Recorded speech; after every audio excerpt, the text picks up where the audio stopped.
అమ్మా భవానీ లోకాల నేలే ఓంకార రూపమమ్మా, తల్లి నీ మహిమల్ని చూపవమ్మా.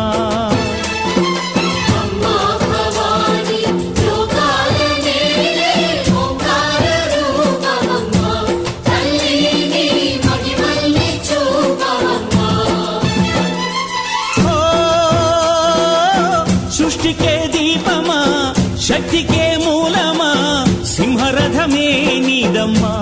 అమ్మ దుర్గమ్మ భక్తులను దీవించుమా.